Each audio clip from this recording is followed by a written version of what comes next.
Watching Lansdowne, Rory Hall for Irish football news and nostalgia. Coming up, John O'Shea's first squad, hopefully his only squad as interim manager. Who do you want in? Who do you want out? Magic Mikey strikes again, and we have a look and see how our boys in green got on across the water. All this and more coming up on Lansdowne Roar Live.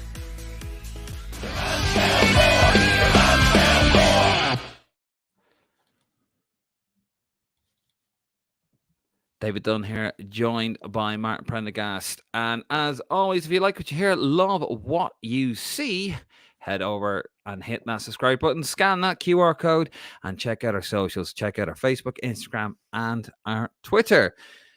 And Martin, you're very welcome. We're 25 hours late.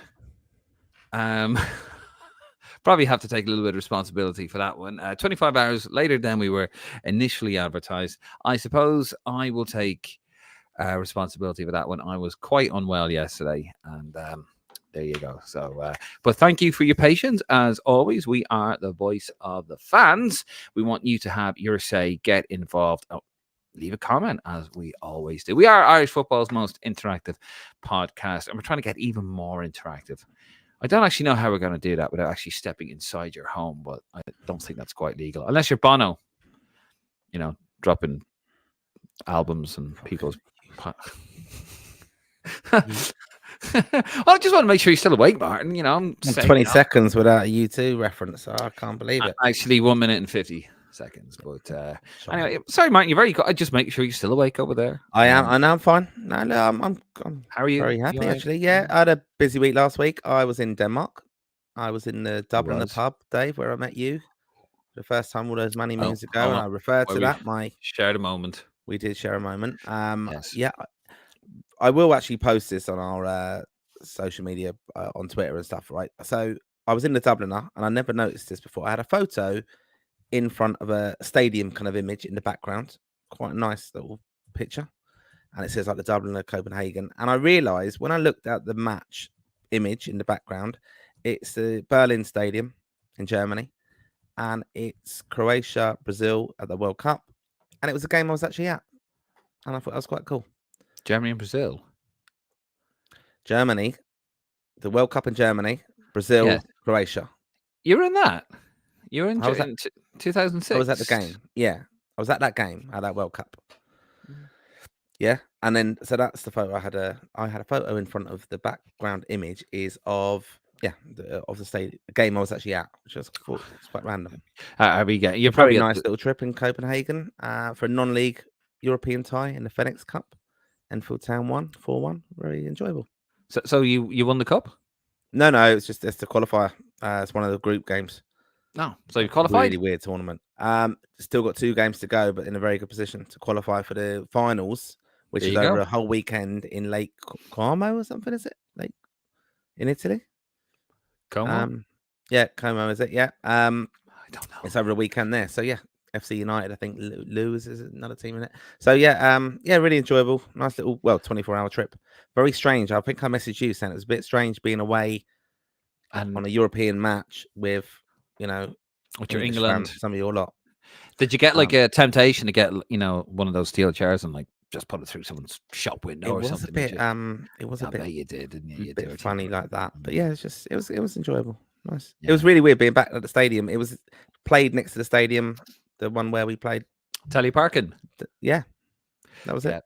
Great ground. And I never noticed that this little stadium and this Astro is all next to that when I was there for the Island Games. Shameful on me, of course.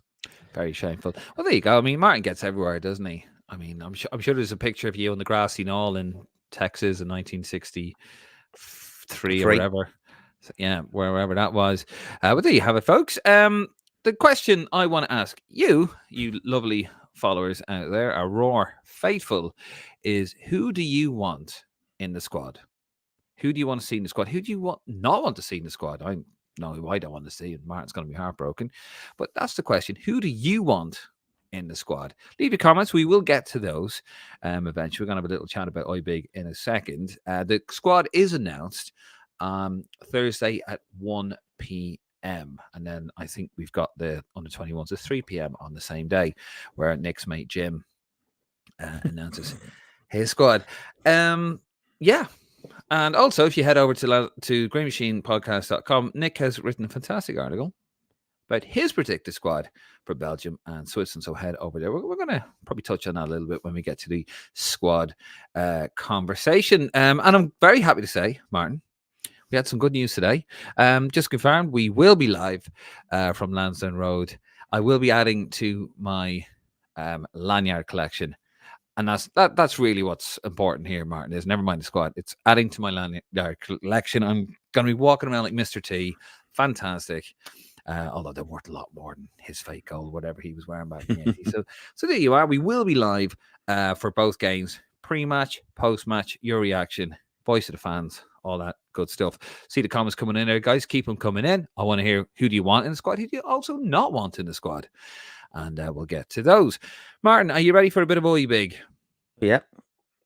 Are you ready? Yep. Let's do it. Can't wait. Yeah, I could see it. Yeah, I can see it on your face.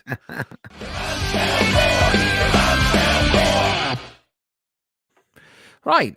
So no Nick. So unfortunately, you stuck with me and my dulcet tones this week. But we're going to have a look and see how our boys in green gone on across the water. Jamie McGrath got a goal and assist for Aberdeen in a 3-1 win over Kilmarnock in the Scottish Cup. Mikey Johnson got 2 goals and 1 assist in a 4-1 win for West Brom over Huddersfield Town. Callum O'Dowda got a goal. Martin, are you happy? Got a goal for Cardiff. How many goals is that? Is that his only goal he's ever scored for them in a 2-1 win over Ipswich Town? A bit of a shocker there, actually, and I think Leeds fans are quite happy there. Martin, the balloons released from your sitting room when the news came in that Callum O'Dowda had actually scored and not injured himself. No, I actually had a lot of messages saying like he's the most popular man in Leeds.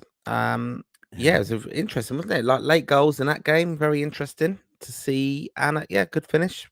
Like fair play to him. I did say he always seems to. Well, he's come back from injury, but he does seem to always kind of pop up with a goal or a key moment. He does before a squad is due to be announced. So yeah, there you go. Yeah, and then you don't hear from him again. Because that's all you get from him when he's in the squad. You don't hear anything from him. Sammy Smollick's got a goal for Blackburn Rovers in a 1-1 draw with Plymouth Argyle. That is his 27th goal? 26 goals this season. 26 goals this season. My man is on fire. Luke McNally got a goal for Stoke City in a 2-1 win over Preston North End. Jack Moylan got 2 goals for Lincoln City in a 5-1 win over Barnsley. Danny Mondro also scored for Lincoln. And James McLean got a goal and assist for Wrexham in a 3-1 win over Morecambe. So I have to say, I mean, some of the attacking options there seem to be doing the job. They're on fantastic form here. Mikey Johnston, Martin, 6 goals in 9 games from West Bromwich Albion. He's been phenomenal. Some cracking goals as well coming in on the left. I mean, this is perfect, isn't it? I mean, John O'Shea, like this guy's no school winger, not loved at Celtic. He was in Portugal last season, went back. Brendan Rodgers didn't really fancy him. He's out on loan and actually seems like somebody who he could really do it right now because he's tearing it up in the Championship. Yeah, he's doing amazingly well, you know. And look, you mentioned as well James McLean there, who let's remember has retired. We are, you know, shouting out for, you know, we do need a left winger, more traditional, I would say, than McLean. You know, I think he's trickery in bucket loads, if I can get the words out. Easy for you to say. Amazing pace, and I think the balance he's going to offer with Ogbene, you know, your favourite player on the right, is it? What's his name? What's Ogbene's first name? Chidozie Ogbene. Oh, that's it. Yeah. So you've got Mikey on the left, Chidozie on the right. Lovely balance, and I know we're going to come on and talk about the squad and stuff, but it's just all off. For me, it's all off Evan Ferguson. I think that's just going to offer. Evan Ferguson hasn't. More. Is it 19 games I read that Evan Ferguson has gone without scoring? Yeah, I'm not worried about that at all. No, you're not worried about striker not scoring in 19 games. No, he's not kind of important. He's not been complaining every minute, has he? It's not 90 minutes every time in 19 games. Battered by Rome, Jordan. They're not in good form even. Yeah, they're kind of fallen off a cliff a little bit, haven't they? But look, I think that was one of the failings of Kenny towards the end. He wasn't building that team around our prolific striker at the time. Get out of his own half. No, but yeah, I think you have to look at how do we get him more and more into the game of Ferguson, and it will ignite his club career. I think, giving him a bit of love now in this window. building it around him and telling him he's number one. I mean, Adam Ida is a worthy backup. Troy Parrott, perhaps, as well, could come in contention. Obafemi. I mean, I know I'm going off on a bit of a tangent about what we're going to chat about soon, but Yeah, back to don't give Mikey it away. Johnson, it's the pace. It's the pace that he offers. I think, and that's what Ogbene does as well. And he can finish as well. I do think, though, for Evan Ferguson, this is perfect. This is what international football can do. It can be a tonic. It can be a tonic, really. You know, get out of Brighton. Things have obviously gone a bit wrong. I'd imagine the form would affect morale. It's probably a little bit crap at the moment around at the Amex Stadium. Come out with the lads, some mates, back home for a little bit. And if he gets a goal here, that would be like chicken soup with a soul for this lad, wouldn't it? If he managed to score two top teams that were playing, Belgium and Switzerland. But if you get a goal there, go back, get that bit of confidence. And hopefully, I think that's something that John O'Shea really has to, he really, really has to alleviate, doesn't he? He has to get the arm around the shoulder of Evan Ferguson, get that confidence, get him feeling 10 foot tall again. I think one of the lads in the group was watching him during the week or the game before the match in Rome, and nobody was passing to him. That he's the focal point of the team. So that must be very, very bad. Also, we did have a debutant actually for Wolves. We had Mr. Nathan Fraser. We've got a graphic here. Took this right from the website there, number 63. Born in 2005. He's 19 years of age. He plays for the under-19s, Republic of Ireland under-19s, and he made his debut in the Premier League. He was born in Wolverhampton, so if he's any use, get him cap quick, John. Throw him in there. But yeah, I don't think really there's anything more. Actually, sorry, I'm forgetting Gallagher again. Fantastic, brilliant save, great game over the weekend. Yeah, that's kind of the normal reaction to anyone when they watch Man United play, Martin. Fantastic game there, Caoimhín Gallagher. He has to be starting in both these games. I don't get this. Why? He's had a run of game. I just don't get the whole. He's on form. That's fine. He can be, but I don't know what the hate of not the hate is too strong a word. But I just don't understand why is Gavin not number one anymore? He's done absolutely nothing wrong, and I think we know what's going to happen. In better form. They get one each. I know they will. Yeah, they get a game. It doesn't matter. It's international football. You've got to give him. He will get a game, but I don't think he's got to be our number one now. I just don't get that narrative at all. I don't get it. He's not been playing regularly enough. He's had how many games has he played? Gavin Bazunu. How many games has Kelleher played in the last month? Then right, he's played in the last month. That's all he's had. Yeah, so he's had a run of games, and he's the best playing team well in the world. He's just played the best team in the world, and he looked like Alisson. He just looked like the regular number one. The lad is growing into the role. Bazunu, I'm surprised if Bazunu makes the squad. Probably done his back in, picking the ball up all the time out of the back of the net. I'm looking at his ratings here. It was sent over to me by what website is this? LFC.com. Not quite. You'll never walk alone. No. I think it's like Transfer Market, and I'm just looking here at his ratings, and he's getting like 6.4, 5.1, 7.2, 7.4. There's an 8 in there. That's Gavin Bazunu. And then you see Caoimhín Gallagher, and he's playing regularly. So it's just a bit awkward the way it is. And here we are, 8.4, 7.1, 7.8, 7.5. Playing top teams like Chelsea, Man City. No, I'm not knocking that. He's done very, very well, and he's showing what a great goalkeeper he is. And we've long lauded him as a top goalkeeper, and we've wanted him to be playing week in, week out, and he hasn't been because he's chose to stay with Liverpool, and that's fine. And now he's had an opportunity, and I like the fact that he's delivered on that. That's brilliant as well, because we do want our players to be playing. But I just don't understand that he's immediately number one, because I don't think Bazina's actually done anything wrong, and I wouldn't actually worry too much about the club form I think for Southampton's form is dipped, but not necessarily Bazina's. So, he's made some very good saves at the time.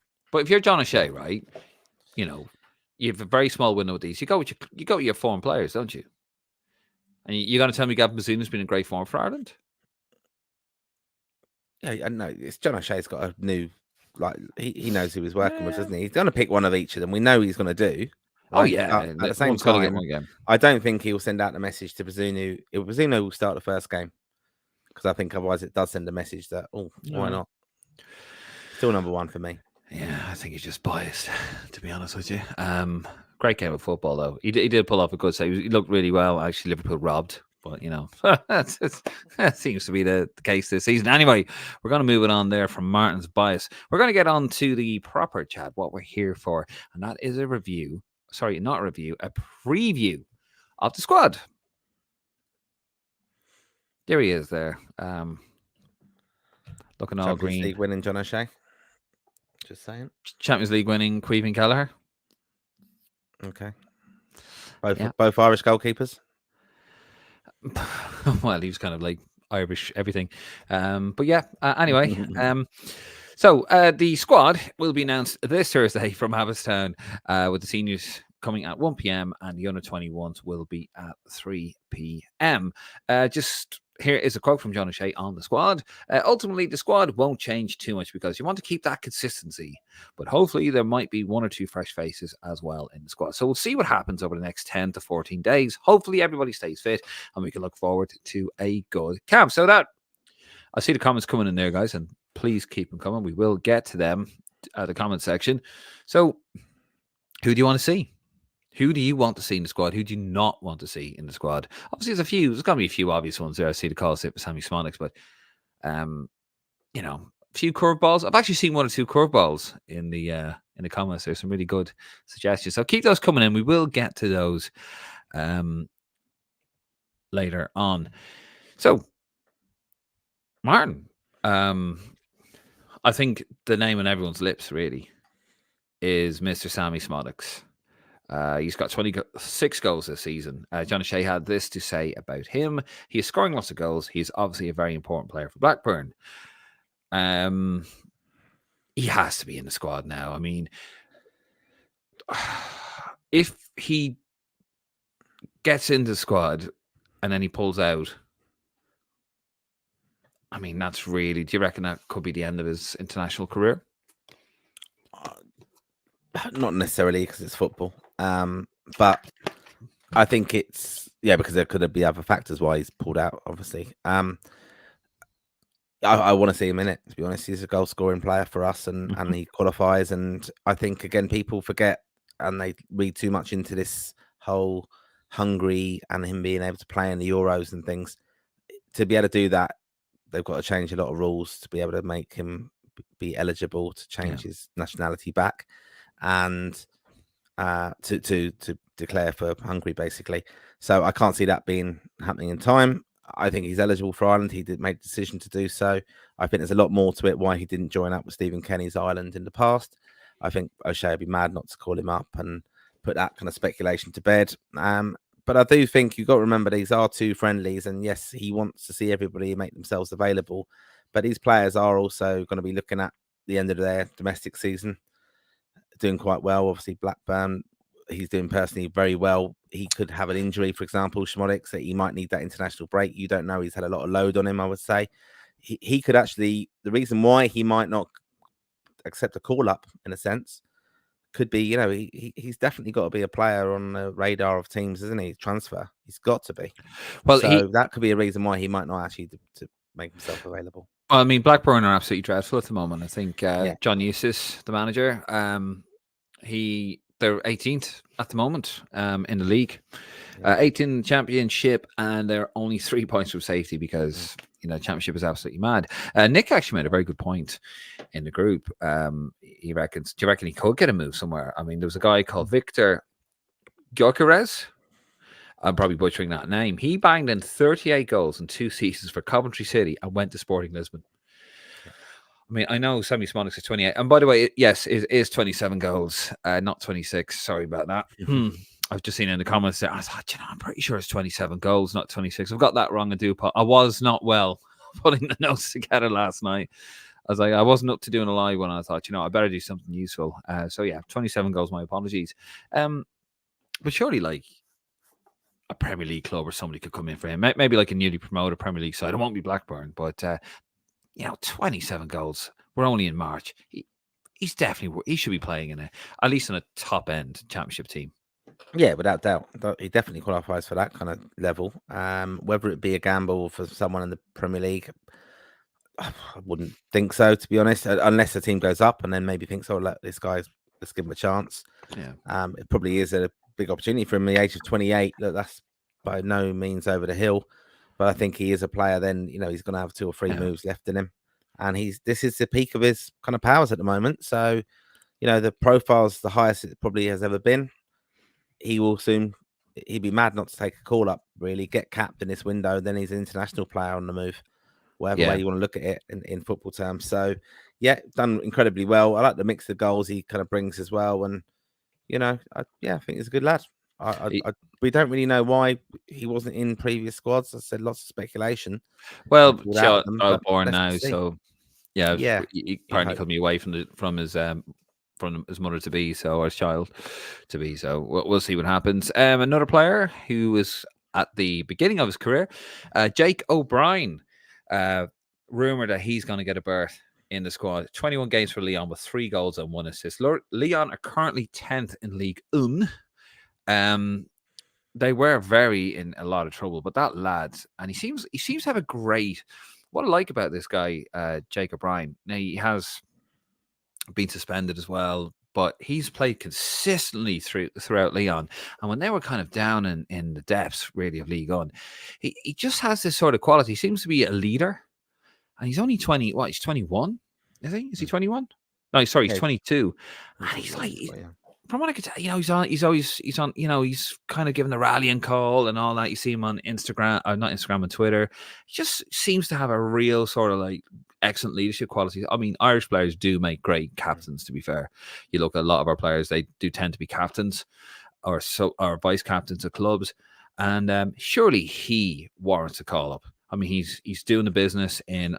Well, I know League One isn't what he used to be, but he's still doing the business there in the continent. He has to get in, surely, doesn't he? He's 22. I think so. I think John O'Shea will look at him. We got to think we're quite blessed in that position, centre back, in a sense. But he name checked him, which I think is important. Another one, obviously, Omar Bamadeli's, I think, will be another one in the squad. And you got to just think, like Shane Duffy. I know he came into he came back as captain, didn't he, under Stephen Kenny, when we were thinking he was going to be one of the kind of casualties of that era. I think now the time perhaps is of him being phased out, unless John O'Shea goes with the kind of, he has said, we know the squad pretty much. There won't be too many surprises. Have that continuity. You do need leaders in the squad. It's going to be interesting to see the squad on Thursday, I think. Will be. Obviously, Andrew Omabamidele, cracking form from Nottingham Forest. Got a goal for them, didn't he? Doesn't matter what end it goes in, Martin. No, it's like Ronnie Whelan, wasn't it? Years ago, Liverpool, Man United. In the Stratford end, yeah. Scored in both ends, didn't he? Yeah, he was a Man United fan, wasn't he, growing up? And he always wanted to score in the Stratford end. And he just chipped Bruce Grobbler and he went, that'll do. The back pass. But, so obviously some names we're seeing here, like that have been on periphery before. Andrew Bomadelli, easy for me to say. Forrest. Ebicelli, though, from Udinese. I think he has to really come in here. I'm actually reading a list from Nick's fantastic article here on greenmachinepodcast.com. He's also got Jake O'Brien. He reckons he'll get him in. Liam Scales, obviously, he's a bit of a stalwart now, isn't he, for Celtic? Not a sign of James McLean. Do you reckon James McLean will be, or maybe finished over? You reckon he is finished? Yeah, especially the Michael Johnson form a little bit. I think we will move on a little bit. I think Robbie Brady. Maybe the Man United link there and loyalty a little bit, maybe that to have a bit of experience coming in, but can't see what he's really going to offer now. So it's an opportunity for some of the younger players to come in, like Finn Azaz. I think is someone I would certainly have in the squad. Whether O'Dowda gets in or not, Dave, I don't know. Coming back into form, you're clearly not listening, Dave. I am. Do you reckon O'Dowda be in the squad? Oh, sorry. Yeah, you weren't listening. I'm sorry. I was because I was actually getting ready. My next question was ready. I was getting my next question about another player. Actually, funny enough, I had that question for you. Do you think Callum O'Dowda will be in the squad? I bloody hope not. No, you just this is wrongness. No, Now. You're only just because no, of I the hope kind not. of Why would you have Callum McDowell? What? no, but you just you I'm have looking. taken against him just because of my not infatuation. No, it's Well, just it is because kind of my endearment to him and no. very unfairly, I think, because you did. If you're going to tell the story of when we watched the game and he didn't overlap, and that's what you need from thinking, that was what he's instructed to do. And I've often said about him, my frustration with Callum O'Dowda, his career with Ireland Right. was he what he first brought to Ireland when he came through, right? Is a little bit like what Mikey Johnson does, right? You're Yeah. fearless as a winger, right? And okay, he got some horrendous injuries as well, and it set him back on track and things. But then he just became too safe. And when wingers become too safe, they're not fun to watch anymore. They're not. They They're become predictable. They pointless. just they become that. They can become It's pointless. just too. But What does that he was very offer? much what. No, but that's what I'm saying. That was very much what Martin O'Neill. Well, yeah, but he does offer a lot though because of that though. Because then if you want to set up as a system, coaching Right. wise, right? Then he will do that safe thing. He won't have that unpredictability because you can just trust that he's going to do that. So because he's so Yeah, regimented in but a sense. okay, Whereas yeah, but Mikey Johnson is someone becomes an impact sub in a sense because you're throwing him on when you're going for it and they don't know what they're going to face. And that's what we've seen from Mikey Johnson. So I think he just got that trusted role and was very safe in a system. And that's the negative when you play under a manager like Martin O'Neill who right. won't let you be productive and Okay. Well, exciting. I'm just gonna fire back at you there because I'm not gonna let this turn into a Callum McDowell love in. And it's one of the reasons why Stephen Kenny isn't Ireland manager anymore is because you're picking a guy as a wing back. When you won't, I think he refused to play Ryan Manning. It was for these two friendlies, wasn't it? It was Norway and Malta. We're going back to November, and he basically played him as a wing back, and he was dreadful. He's not a wing back. To be fair to Callum McDowell, he's not a wing back. So you're trying to play a system with wing backs, which means bombing on. He played well in Malta. I think he hit a post. Oh, did he? In Malta. Malta against But, the world yeah, beaters but Malta. that's Yeah, but we okay. know that that's not a question of him, Get is it? off. That's about the team. I'm not I'm having. just saying, I'm not having gonna. it that you're just I'm going on not about it, having. and it I'm is not because having. when Listen, I you would asked rather me to. listen when we had the conversation when we actually sat in Lansdowne Road together, and I was saying, look, this is what I mean about the frustration of him, and then But you taken me, you even agreed with me, you did, and I was you did making agree with exactly me. the You point I did just agree said. with me. Yeah, I did because You he did was agree too with me. safe, and that is obviously So instructed, why? and that's So then you lose that it's not from. instructed though. I don't think it was instructed. What? So you mean to tell It me is that because he's I want never to an play? outlet. Hold on. So you mean to tell me that the manager, right, is going to play a system with wing backs, which is an outlet, and he's going to say, by the way, don't run on, just play it inside. Yeah, it was. Yeah, but No. the other team stopped you doing that. But that's what I'm saying. He didn't take any risks. Yeah. That's what I'm saying. He So didn't take any risks. So so that Stephen. is Yeah. So a Stephen Kenny failing picked on him.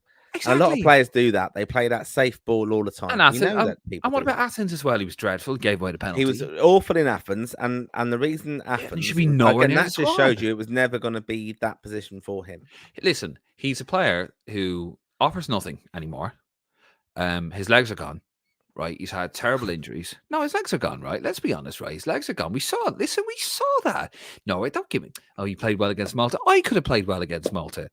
Right, You that was can't say his legs are gone. That's ridiculous. his That legs is are ridiculous. gone. You say that about like a seasoned pro. You don't say that about someone who's had injuries and say his legs are gone and he's not, But his and legs he's are gone just come because of back and injury. scored. No, but, No, I'm just. You hold don't on. say that. That's not a. You can't say that. He's 28. He's the same age Yeah, as he's Danny had Schmodix, and injuries, and he's and not. that's what. He's a Hold on, converted. oh, He's been converted hold into a on. left back from a winger and stuff for the team to play in the team. You That's can't have listen. that. Of You course I can't have can. that. You can say the legs are gone at James McLean if they're gone, but you can't have that about 28-year-old I tell you who's what, come back from James injuries. McLean is probably can move better than Colin McDowell. Now you cut me You've off not before. watched No, them, no, and no. it's Hold on a rubbish. sec. Hold on a No, second. Hold on a second, right? no. Getting all hurt Go over on. there. Hold on a second. I'm saying that his legs are gone because he has had injuries and he doesn't want to injure himself. And by the way, I get He's had that. 2 games back. I get that, right? That he doesn't want to injure himself. He's only back, whatever. But he played as a wing back, and I do not believe for 1 second that you say you're going to be my wing back, but you're not going to run anywhere because that is utter shite. That is nonsense. Absolutely not.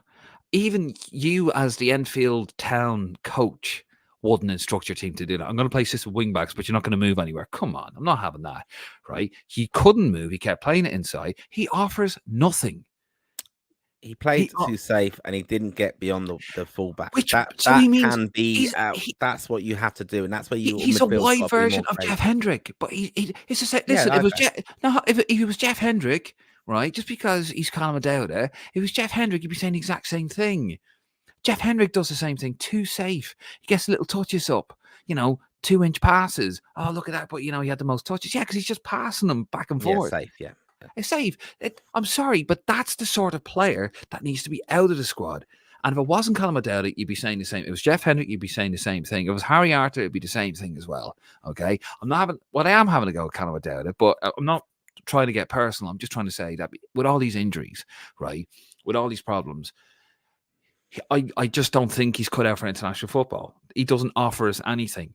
And I know that sounds nasty. I'm not trying to be nasty or mean, but he doesn't offer us anything. So you need someone like Mikey Johnson, who's brave, who's a bit of a firecracker. You don't know what he's going to do, because that's what a winger's supposed to be, not cut inside and all this nonsense. You rule players who get any injury out far too quickly. You did say it about Robbie Brady as well, another winger. You just hate left wingers. Left whingers, more like it. Well, actually, funny enough, Nick, what is it with you lads and your players? See, this is why I am the voice of reason here on the podcast, because I don't really care who you are. I'll just say it as it is. But Colin Dowda over there, and Nick now is Robbie Brady. He reckons Robbie Brady. And here's what he says, actually.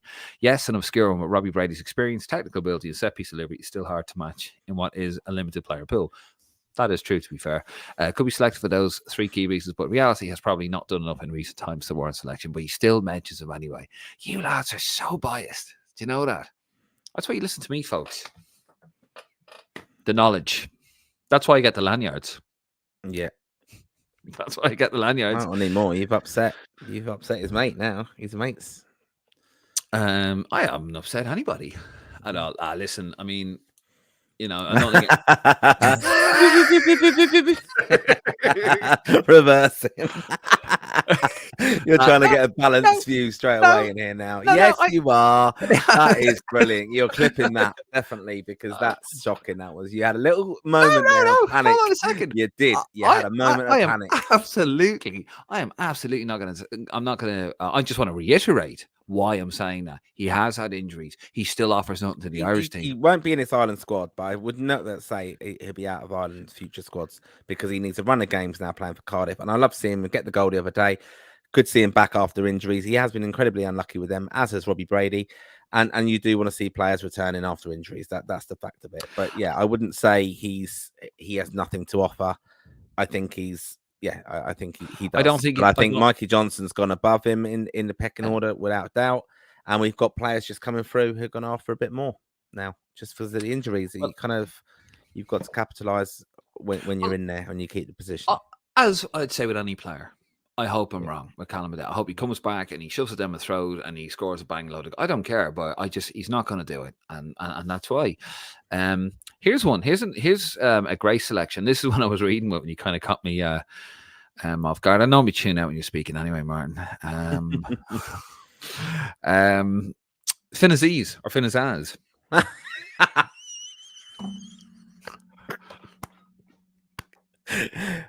I said him a minute ago, but brilliant. Go on. Finn-Azaz. What? Finn-Aziz. You just Finn-Aziz. Right. Okay. Finn-Azaz. Right. Finner. But yeah, Nick reckons as well that you can see him getting in. He does look like a quality player, and he is also second generation. So you might not want to take any chances with him. Get him into the senior squad. This is what Nick writes on his article, which is on the GreenMachinePodcast.com. Join Middlesbrough from Aston Villa via loan at Plymouth in January. Jesus, say that 4 times backwards. So he's only on loan at Middlesbrough. He hasn't signed permanently. That's a hell of a step up, by the way, from Plymouth to Middlesbrough. And we'll hope the 4th team he is attached to this season is Ireland. Offers a much-needed creative outlet for John O'Shea, but despite his quality, is not guaranteed a place in the squad and may have to wait until the incoming manager is in place. I have watched him. He is very creative. He does He is different to anything we have in the squad from what I've seen. And I must admit, I'm very what I've seen of him is very, very limited. Because there's only so many hours on David Finnazaz disease. Yeah, I'd like to see him. Why not? I think as well. Yeah, he's not on loan. He's signed full time there. He has signed full time. Alright, Okay, yeah. sorry, yeah. Without doubt, he'll be in the squad. And should I tell you why? Michael Carrick's manager of Borough, is he not? He is, yeah, done a very good job. Good mates Bad with John start. O'Shea, straight away. That'll be it. Yeah, Done. So done. All right. I'm telling you, that will be one of the factors as well. You can just say, is he ready for it? Yep. Okay, bring him in. And I think he is ready for it. He's a big lad as well. He's done well. I'll tell you what, though. I think I'd love just to see a reaction. I'd love to see Harry Arter get a recall, Mister 40 grand a week. He's still at 40 grand a week in Nottingham Forest, and they're probably going to get relegated over him as well. Did I mention Queefing Keller? Actually, he's been linked. I think I got when you were. You were trying to, jump in front of a bullet for Gavin Bazunu. Gavin, I love you, Gavin. Give us a pair of gloves. Apparently, he's linked with Nottingham Forest or Celtic. Apparently, Forest stay up. Let's be honest, Kelleher, he needs to be playing in the Premier League. He's good enough for the Premier League, and he's shown that. But yeah, Celtic, because Joe Hart's retiring at the end of the year or at the end of the season, but Nottingham Forest, if they stay up, what you think of that? Yeah, I'd like to see him get a full-time move where he's going to play week in, week out. So, but Forest is a bit of a weird one. I think it's a bit of a basket case club, to be honest. And Celtic, an awful lot of pressure with that, but he would be fit for them because they will have, you would have thought, Champions League football, or European football, certainly. So he's got his vast experience of that as well. So, and he would be number one there, clearly. So, yeah. You've got to get them right, though, these moves sometimes as goalkeepers. You can go there and all of a sudden injury. And then if you've got a very good competitor against you as a goalkeeper, you can just end up playing second fiddle and then you're stuck there in a way. Or if you get a weird manager like Arteta did with Aaron Ramsdale, where he's done nothing wrong, where he brings in the Brentford lad. Yeah. And then, Aaron Ramsdale looks at Arteta sideways. Oh, that's it, you're dropped. And De Gea Henderson was another weird one, wasn't it? They brought him United, and then I'm doing a fantastic job with what's the United goalkeeper's name? Onana, that's the one. What's the name? Onana. What's the name? Moving on. Right, I think that's all. We're gonna keep your comments coming in, by the way, about the squad. We will just I think the striker wise, we got to talk about Obafemi a little bit. Yes, and with Millwall, and Troy's been doing well, of course, as well. Adam Ida's been doing well, and Evan, all right, he's gone off the boil, but like I said, the point earlier, I think you have to consider that. I think it was a massive failing of Kenny that he didn't get out of his own half involved enough in our build-up play. And if you do truly believe that, well, even Adam Ida, you don't get enough out of them. We have to get our centre forward as our main focal point in a sense, and then them two flying wingers off them. If you're going to play that way, you've got to get support up, but you've got to do more with the likes of Evan Ferguson with his talent, and hopefully it does prove a tonic that you'll bring him in and give him a bit of love and reassure him. You're 19, but like your career's in front of you. If you now knuckle down, they'll soon find out how he is behaving. I know there's been a little bit of speculation, Brighton, that maybe he's lacking focus and things. He's a 19-year-old kid at the end of the day, but with the world at his feet. So you would just hope that Ireland might knock a little bit of sense into him if there is any bit of that. We've had the situation with Aaron Connolly in the past. We do build up these strikers. They are our hopes, of course, the key people who score the goals. I'm hoping that he will come into the squad and he's shown a bit of love and arm around the shoulder. I think as well, and you can bring, and I think he has to play, get a few minutes under his belt, like 290 minutes is possible. I mean, why not? I mean, he's not starting for Brighton. Get that bit if he gets a goal, goes in off his arse, brilliant. That he'll go back. He'll do the power of good. He'll go back feeling 10 feet taller, back to the Amex. And Michael Obafemi, just reading here, Nick's article again, which is on thegreennmachinepodcast.com. We are changing that name very shortly. And actually, we are changing that name very shortly. We said it every week, but we are getting there. He says about Michael Obafemi that, he is on loan from Burnley. And he's had injury problems as well, which is incredible. Like, he's only 23, Michael Obafemi, like, which is mad, the amount of injuries he's had. But John O'Shea did actually see him score against Blackburn Rovers last week for Millwall. Millwall are struggling as well. So it may have come a bit too soon.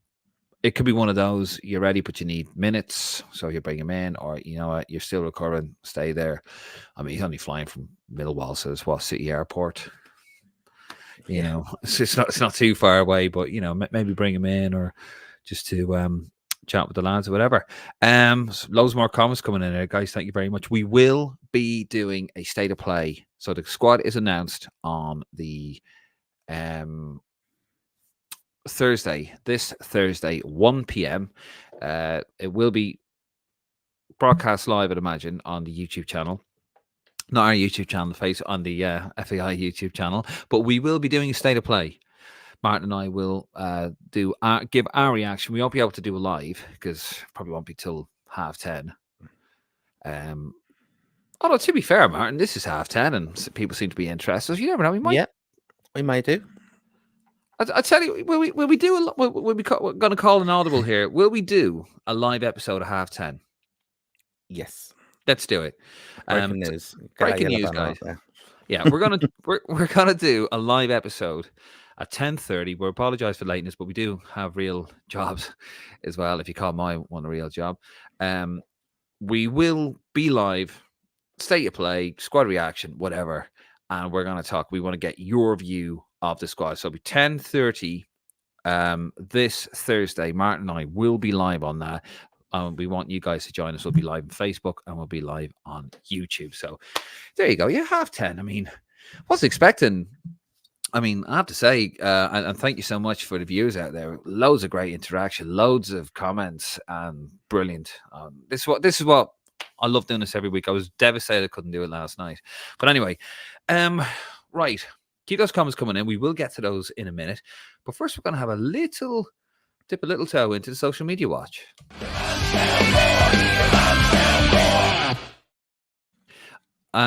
I've chosen this here, Martin. It did make me chuckle. About this is taken. I took it off Twitter, and it was a screen. It was a photo taken in Windsor Park about beer being sold at Windsor Park at a game there, and a 4-pint deal. So here we are. So it's from Mo Ruddy. So here they are. They're selling Carlsberg for £6 a pint, which is ridiculous, or a Guinness pint for £6. But a 4-pint deal will get you. Well, you can get 4 pints for £28. Yeah. Now, I'm not a mathematician, but I'd imagine that doesn't quite go in, does it? So there you go, cracking deal there. So Mo Ruddy says a pint at Windsor Park, £6, 4-pint deal, only 28 though. Absolute steal. Brilliant stuff there from Mo Ruddy. Jesus, £6 for a pint, Martin. It's not even a pint either, is it? No, not there. It wouldn't be a bit. So I remember I went to see I think England, India in the Oval. Probably get a bit of a stick here. Cricket game. So in England, when they had Owen Morgan was playing, and I was during my drinking days, and I went with a mate of my dad's, and I said I've never been. I always enjoyed watching cricket, so I just wanted to go to cricket. Oval's down the road from where I live, a couple of stops on the tube.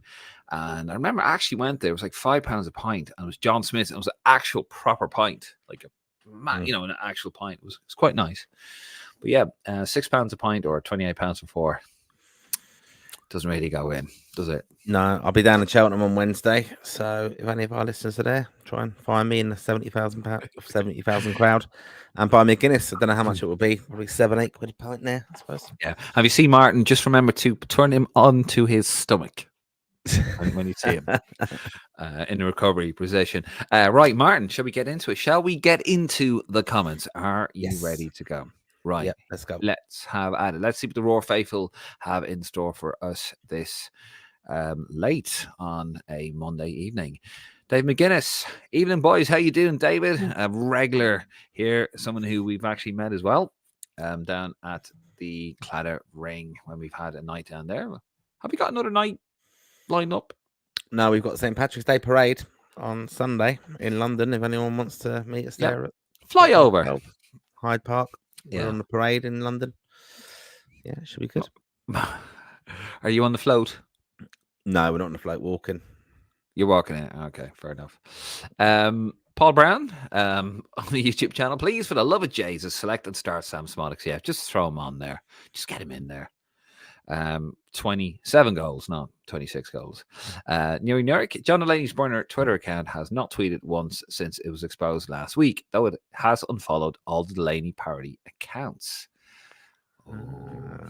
I think the big one on that one, I was actually, when we were talking about that in the last one, I looked at, there was an interesting one about his Russian girlfriend, this person, or wife. Yes. And Natalia or something, wasn't it? Yeah, and it wasn't like done out of you're a clone, you're this. It was like, oh, by the way, and it's always, you know, they always make a mistake, don't they? So yeah.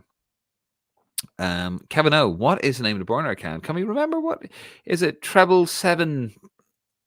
Yeah. Jim, was it? Was it Jim? Yes. There you go. There you go. Neri Nurick. Jim 4-7s now. 4-7s. Check it out. It's brilliant. He's just having a go at everyone on there. It's absolutely phenomenal. James Byrne wants Jacob Bryan in the squad. We agree with you there, James. He deserves a 22. He's pulling up trees at Leon, going through a tough spell, but you know, he's been absolutely brilliant for them, scoring goals, making assists. Fantastic. Adam Curtis on YouTube. I think this will be an interesting team selection because I feel is O'Brien and Smolix should have a right to be called up. 100% agree. Kevin Delahunt, how you doing? Or Kenny Delahunt, sorry. Evening, lads. How you doing, Kenny? We hope you are enjoying the podcast here on Facebook or YouTube. Kevin O, I wonder how that Finland is doing in Spain. And Johansson, remember them? Yeah, not very well, imagine.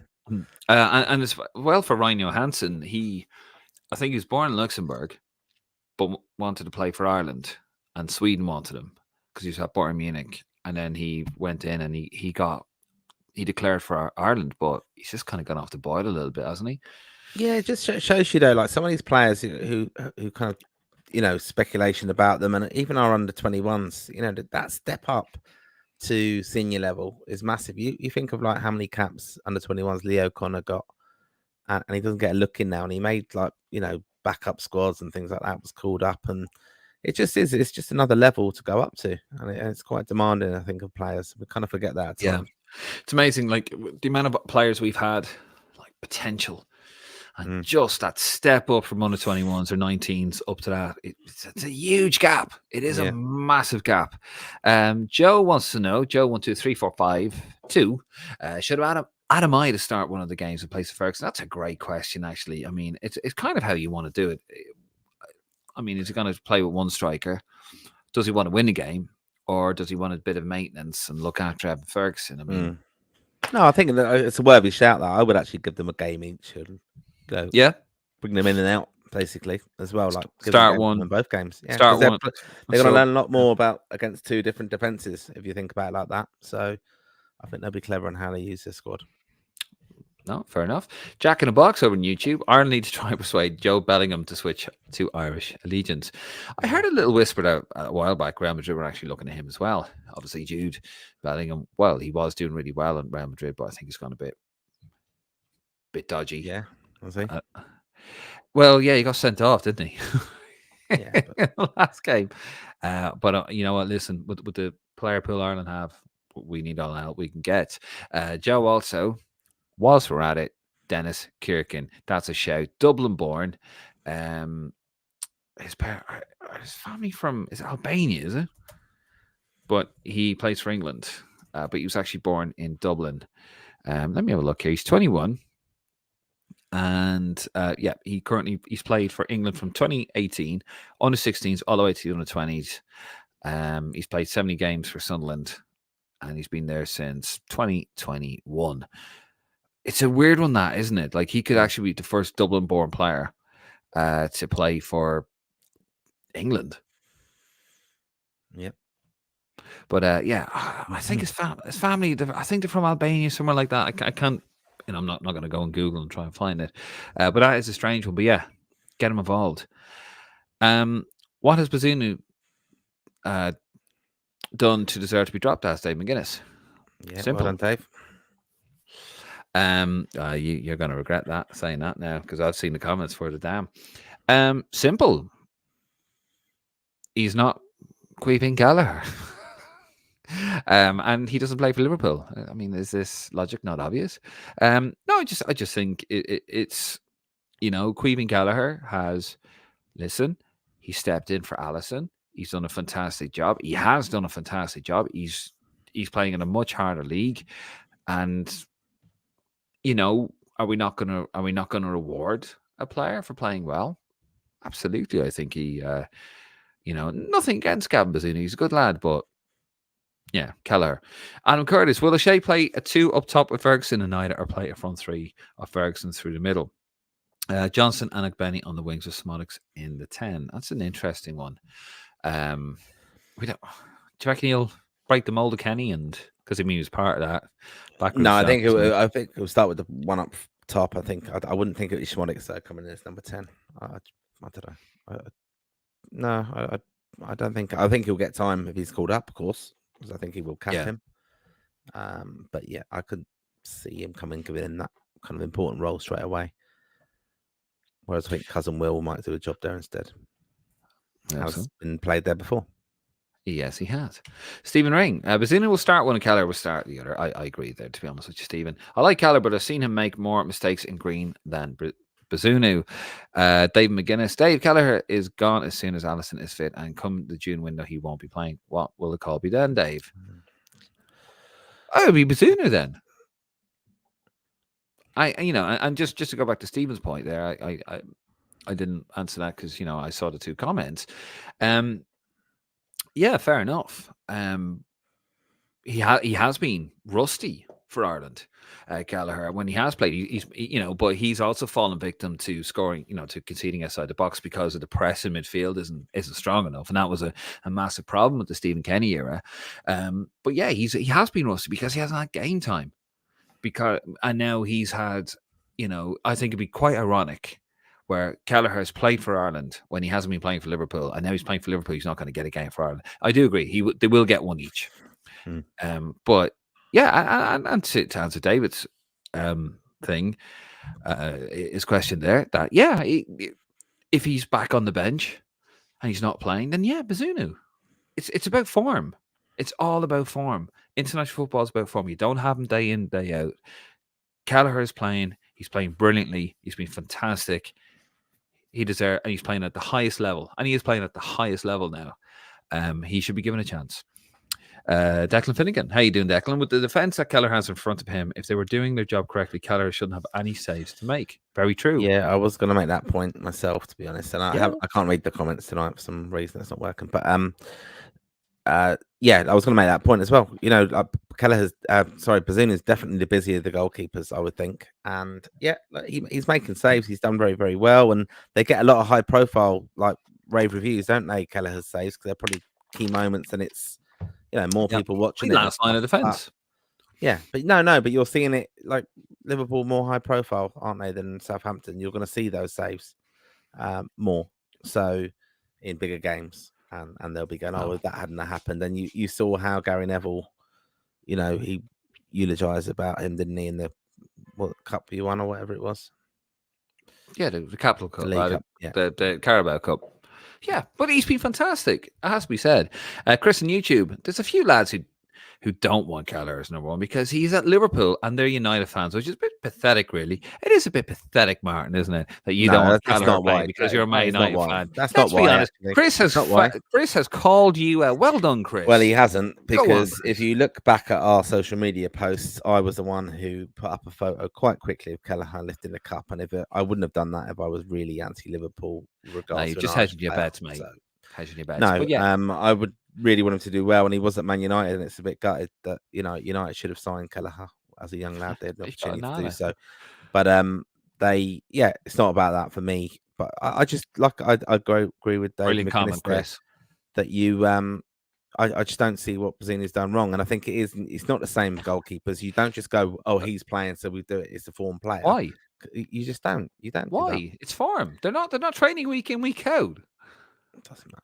No. He's on, Like I said, if he hadn't been injured, it wouldn't have been a debate, would it? If Alisson hadn't been injured, he would have been playing, and you'd be talking about one game that he played in the League Cup final because he played, and you'd be going on the back of that, you wouldn't be calling it for it. It's just that he's playing now. Yeah, that's not. Well, yeah, that's my point. That's my point. I'm not shying away. I'm not shying away from it. If Gallagher wasn't playing, I'd probably say, yeah, okay, give him one, just to keep him interested. And I'd be saying he needs. Why though? Because he wouldn't have been playing. So why? He'd be rusty, wouldn't he? Well, why would you say it then? That's why you give him a game. But they're both playing. Nah, I'll joking aside. I think with Gallagher, yeah. Look, I mean, if Gallagher wasn't playing, yeah, and these were qualifiers. If these were qualifiers, right, I'd be absolutely saying Gallagher both games, because you have to pick the right team at the right time for the right games. Who are you going to pick? The lad who's in form, who's playing at the highest level, the best league in the world, for one of the best teams in the world, and he is owning that position. You're going to play him in a qualifier, right, over the guy who, let's be honest, and I'm not against Gavin Bazunu, but he's picking the ball up out of the back of the net, playing in the championship, playing in a lower league. If this was a qualifier, it'd be Gallagher for both games, hands down. And in the next window, if Gallagher isn't playing, and it was a qualifier, and Bazunu is, then obviously you go with Bazunu because he's the lad playing. You've seen Gallagher play for Ireland. There's a comment there saying that Gallagher turns into Karius for Ireland. Yes, because he doesn't play. Because when he plays for Ireland, he's normally not playing regularly for Liverpool, and that's my point. So yeah, I'm agreeing with everybody, but it's just a bias that you lads, you United fans, just can't get over, man. It's so sad. Joe 123452. I nearly played Gallagher both games just to put him in the shop window for anyone considering a bid. That's in the shop window. He's in the shop window. He doesn't need to play for Ireland to be in the shop window. He's playing for Liverpool. It's a lot more higher profile than people know who Kelleher is because he plays for Liverpool. If he didn't, he wouldn't. I go with Joe though, but I go with Joe. You leave Joe alone. I go with Joe there. I think Klopp doesn't even know who Bazunu is. I mean, let's be honest. If you've got Kelleher there. Oh, by the way, why would he? How arrogant is that as well? That's ridiculous. Hold on a second. Who was it that Alex Ferguson signed back in the day when he had an option to sign Alan Kelly or Andy Gorman? Exactly. He went with Andy Gorman. Yeah, he got 2 goalkeepers for the price of one with Andy Gorman. Didn't he?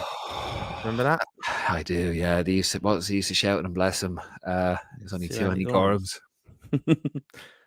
He had to get the extra large shorts as well. He's dead, is he? Did he pass away? He did, yeah. Bless him. Yeah. I like the story. I look again. If you're on a sweepstake, what minute are we in? First mention of Roy Keane coming up when Roy Keane wouldn't shake his hand. Didn't get long ago. We should have a Lance and Roar bingo here, shouldn't we? Dave McGuinness, we'll get through loads of comments here tonight. Fantastic. Keep them coming in until we get to the end. We all want Gallagher to be doing well, but this spell will end. Alice will play all the league and Champions League games next season. If Poole don't have a League Cup run next season, he will play 3 to 4 games. We need our keeper to be playing, not just filling in for injuries here and there. No, I agree with that. I agree. I'm actually agreeing with everybody. He needs to move. He absolutely needs to move. Now, you never know. Alisson might turn around and say, well, Klopp's going, I'm going. And then the next manager, we don't know who the next Liverpool manager is going to be. Probably not Xavi Alonso by the sounds of it. I think he's taken over Munich. But yeah, he has to be playing in the Premier League. I don't want Kelleher playing in Scotland. Do not want it. I do not want playing in the Championship. He's good enough for the Premier League, and he is good enough for the Premier League. I think both goalkeepers together, Kelleher is actually a better goalkeeper than Bazunu. There you go. Bombshell. There we get us. Looking forward to the squad. Me too. We're going to be live 10:30. We are going to be live for that. We're going to have a reaction Thursday, 1 p.m. is when it's announced. And then that night, we're going to go live and we want to hear your reaction for the squad. Stephen Ring, if he goes with a back 5, surely has to be Scales, Amabama Deli, and Jake O'Brien. Who's the other 5, though, in that? Or who's the other one in that 5? Sorry, who's the other one in that 5? Dave McGuinness, amazed about the amount of people who don't want Smolix. Now, that's the first thing we're going to agree about tonight, David. Yeah, I do agree there. Some of the lads, like I just think, as people that don't know their homework or don't know their homework, haven't done their homework. Yet again, international football is about form. You got a guy banging at 27 goals, as he rightly says there, and yes, I got it wrong. 27 goals in the Championship. Listen, it's not the Premier League, but the Championship is still a bloody hard league. This guy, we need him. We need him right now. He's only 28. Grid 1 over on YouTube. O'Brien, Azaz, and Smolix need to be called up without a doubt. Also, Danny McNamara deserves a call up. Plays regularly for Millwall, being let down a few times by Kenny. I mean, Millwall are struggling in the Championship, but that's one, isn't it? Martin, just quickly on that one. Danny McNamara, even when he was in great form, he wasn't getting a look in, was he? No, he wasn't. No, and that's what I'm saying. We do have talent there. That's something that you have to look at. Right, people right back. People are going to be looking now at an opportunity for them and thinking, I didn't get a go under Kenny, and this is something now for me to kind of kickstart international career. So yeah, it's exciting. Joe says, this is with me, I think my comment about Sammy Smolix, if he doesn't show up for this, is his career done? Regardless, if he or anyone pulls out or doesn't perform, it'll be a clean slate again with new manager in June. Fair. Joe talks a lot of sense, actually. I was going to say, is that your burner account? But don't think it is, Martin. Chris, Smolix should and will be in the squad. O'Shea said as much. O'Brien should be in on merit with possibly Azaz. Don't think anyone else should be in at the expense of others, friendlies or not.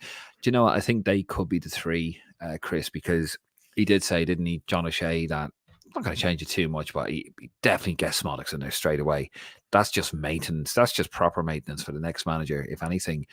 Declan Finnegan, will any of the under-21 squad be drafted into the senior squad for the Swiss game after they come back from San Marino? I reckon so. Injuries. Not sure who now. Nick could be the man to answer that one. But obviously, yeah, I'd imagine when any sort of injuries come in, they'll get him in, which I think is right too, isn't it?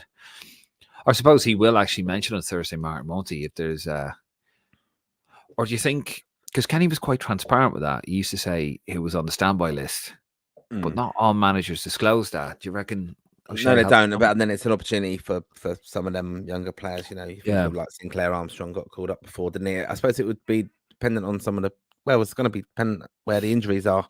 If you need to, who you're thinking, what's it more beneficial for them to do? Is it, they're a bit fast tracked within the senior than from the under 21s? Like I said, Sinclair Armstrong came up before for France game, so yeah, he'd be one I think possibly on the radar. It depended on the fitness of like Troy Parrott, Ida, Robinson, Obafemi, of course. Moving on, Graham Farrell. I think this is Graham's. Is this your first comment of the night? I probably have missed. I do apologise. Good man, Graham. Haven't had him on for a bit. I hope he's well.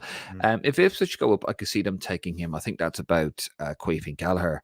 I think with Gallagher, he's one of those. He'll probably have a year or two at a kind of a mid to bottom club in the Premier League, and then he'll go to a mid to top club. It's kind of how it happens. And you earn your stripes as a regular Premier League goalkeeper. Stephen Ring, I'm very worried about midfield.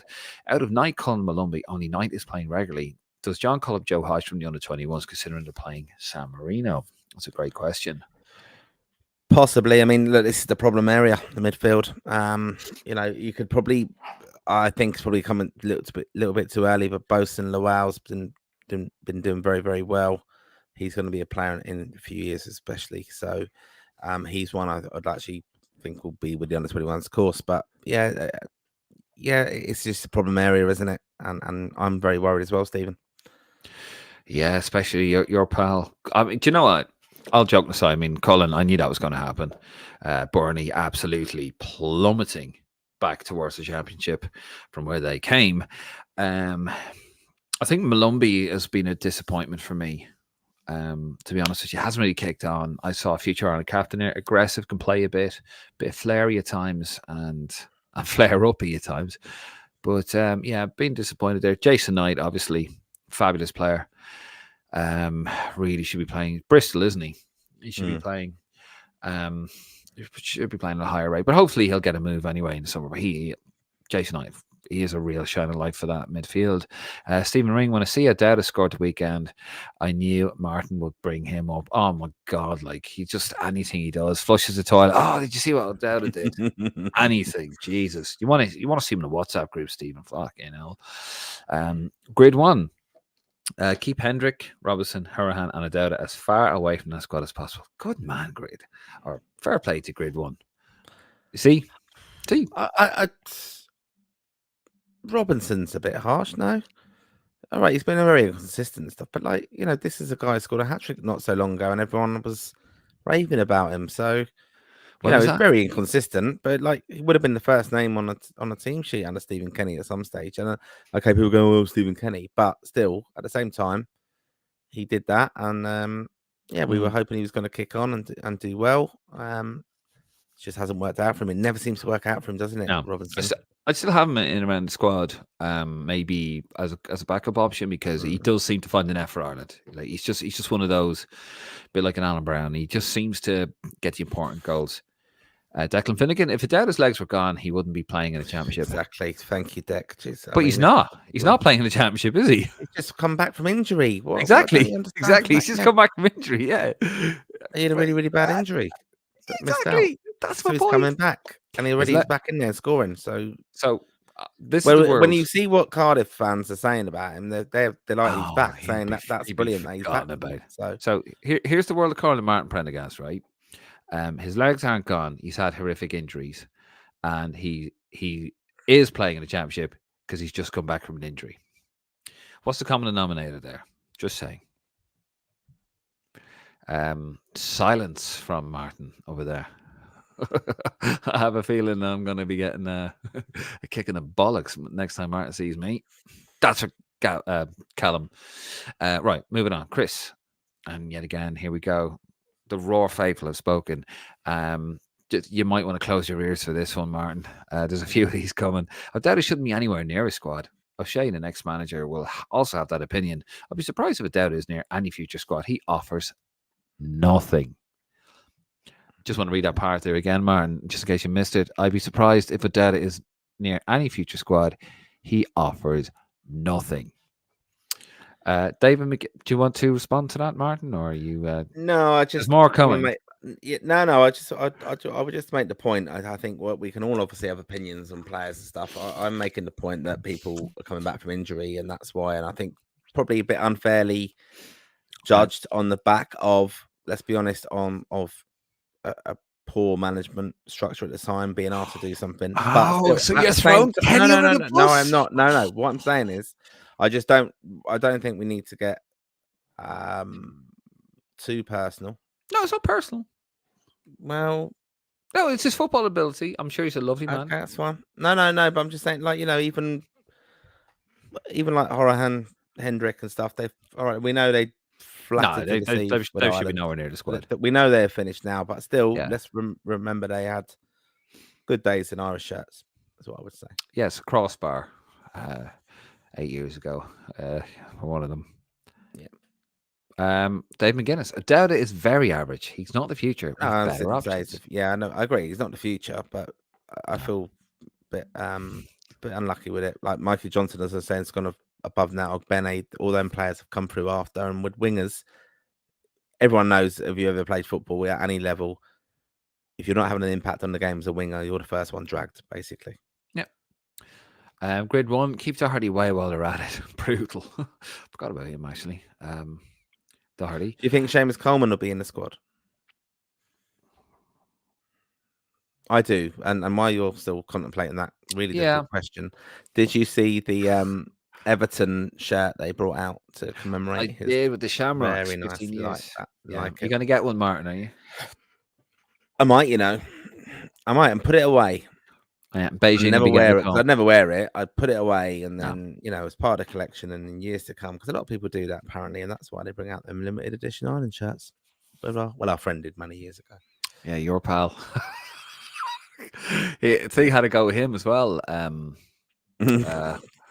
Dave Burner or the Burner, whatever the name is. Yeah, you had to go with him. Something about it was really nasty. The liquidator actually. know about that. That was it. Yeah, that was all. I really did like that. Oh, you bad man. Um, karma's a hell of a thing. Dave McGuinness, I agree with Dave. Here, you're spot on. See, and David and I are, we rarely agree at anything, but I agree with Dave here. You're spot on. He's bang average. He never came through on his potential. You're bang on, Dave. We've better options in the under 21s than a doubt. And yet again, I just want it. Look, it's not Yeah, personal. yeah. It's not. I It's agree not with you. personal against. It's not personal against Conor Without, but we have to call it as it is. As an Irish player, unless he comes back and he does brilliantly, fair play to him. Same with Robbie Brady. But when he's played, I think he's got to that stage. He's had horrific injuries. He's done brilliantly to come back from them because I think he had two of them that were career threatening, weren't they? Mm. So to come back from those and to still be playing the championship and contributing nothing, we're having a bit of crack here, but to contribute to be contributing something for Cardiff and Bristol before that. But at the end of the day, he's moved from Bristol to Cardiff. Do you know what I mean? Just down the road. Yeah. No, I mean, but I He's think he seen did out do his well day. there, and I don't want to make it just about the Callum shot. But again, you think Obafemi is another one like that, who just gets his injuries. They get a run of games, and in danger of that. Just some footballers just cannot cope with the physicality and demands of professional football. Their bodies just break down with it. When you're, the thing is as well, when you're battling these injuries and you're coming back, there's very little room for progression. You're more just damage limitation. Yet again, not having to go with Callum without it. I never made it as a bloody professional footballer, but just that's what I'm saying. Like maybe it's time to move on. Time to move on. We tried him as a wing back. It didn't work. He's not suited to the role, and we've better options. Maybe standby list or whatever. And if he starts banging in goals for Cardiff, absolutely get him in and play him in the position. And you are right, because Stephen Kenny played him in a wing back position, which was insane to do because he couldn't do it. And that was he was put in a position he could not When he was perform in. pinned back, that's the thing. In a game, the Greek game, he was pinned back. He was basically The whole team were left pinned back, back, and that's when he got exposed. Yeah. Massively. Well, yeah, because he's not a wing back, and that was Stephen Kenny's fault. He should have been nowhere near there. And I said at the time he should have been nowhere near that position because he's not a wing back. And when you're playing a team like Greece, and the atmosphere there was quite hot actually. It was, even though it was bloody half empty, but it was still a hell of an atmosphere. We got badly exposed. Anyway, we'll move it on. Adam Curtis, wonder what will be the formation, 3-5-2 or 4-3-3. Think for these two friendly games, 4-3-3 will best suit. But when we start playing the lower rank, we should sacrifice the defender and play 3-5. 2 and go for it. Yeah, not too sure what he's going to go with. I've noticed on Martin very quickly on this that the talk around formations and styles of play has changed a lot with Mr. Mark Canham, our director of football, our technical director. Before it was like we had to play 4-3-3, and then it's like, well, actually, no, just get the results. And he joked then, didn't he? 4-2-2, hit it over. That's what he said. Yeah. Long ball, yeah. It works. It does work. It still works. Yeah, in the right parts. Kyle Kane, will Ferguson start both friendlies? Maybe just one. Played very little with Brighton lately. Graham Farrell, no. Finn Azaz was bought from Villa, from Middlesbrough for £2.5 million. It's a permanent deal. A lot of comments coming in there saying, actually, he was permanently signed. From Joe and Keanu. Says Keanu 720. How you doing, Keanu? Azaz should definitely be called up. Needs to be in the squad. Chris also then comments that Finn Azaz was bought permanently. And Stephen Ring says about, probably about Nick's article here, which is on greenmachinepodcast.com. For the moment, Finn Azaz is a great shout. Definitely deserves a call-up. Keanu, 720. Have you spoken on Nathan Fraser? I mean, he started there in the Prem. He's another one that could get away. He's played for Wolves and he's born in Wolverhampton. I feel he needs to be called in if he starts getting some more games. We did indeed, Keanu, as at the beginning. We talk about it on Oibig. Grid 1, again, that McAteer lad from Leicester is a good shout. Also, he supposedly wanted to declare for us. That's gone very quiet, that, hasn't it? That kind of, maybe that's for the new manager. Yeah, that was one where it was a bit, we've got some, it was a bit like a desperation plea from Kenny that we've got players who still want to play for us and we're excited to play for, and we've still got that kind of excitement to come, but it didn't come to anything. No. No, it didn't. Hopefully, though, he does look a player. From his stats, he Mm. was banging goals in there. Very young. I think he's like 21. Graham Farrell, big queeve, has to stay with us. He's been outstanding for us when Allison has been out. Good to hear from you, Graham. Jim Bear, how you doing, Jim? Hi, lads. What do you think of Boston Lowell? I think the right manager, he might develop into a good defensive midfielder. You mentioned him earlier, Martin, didn't you? I did, yeah, I'll name drop here Marco Toole, who is one of the people within the FAI who's charged with finding players who are eligible for Ireland and especially in England. Really good lad. Been at a British London event actually with us, and I've met him at Ireland games after games. You'll often see him in the kind of background at under 21s, under 19s because he's so involved with these players coming through, just checking they're all okay. A bit of an older gentleman as well. I'm sure he won't mind me saying, but I said to him, "Who do you think coming through is the one that we got to keep an eye on?" He said, "Bosun Llewell." He said he's incredible. So he's a big physical lad. He's only going to get better. He's at Fleetwood at the moment, doing really, really well. So yeah, he's one that we've just got to keep an eye on. He's banging the goals as well. Yeah, and we need it. I think we need a defensive midfielder. We need that midfielder. Yeah, we thought Gavin Kilkenny was going to be the boy for that at Bournemouth, and then he's kind of gone off the radar a bit as well. Chris doubles down on Jim and his comment about Boston Lowell. Lowell is practically ruined at Celtic with constantly trying to play him as a defender. He's clearly a midfielder and starting to show that now. Yeah, definitely one to watch there. Johnny Craig, how you doing, Johnny? Ferguson's still just a prospect, has shown flashes of brilliance, but injury prone and still a child. I presume when you say that, not acting like a child, but he is just a kid. He is 19 years of age. What were you doing when you were 19? I was getting pissed in Coco's club down off the road down to Tala, just off the Nice Road when you go down towards Tala. God, that was a dub.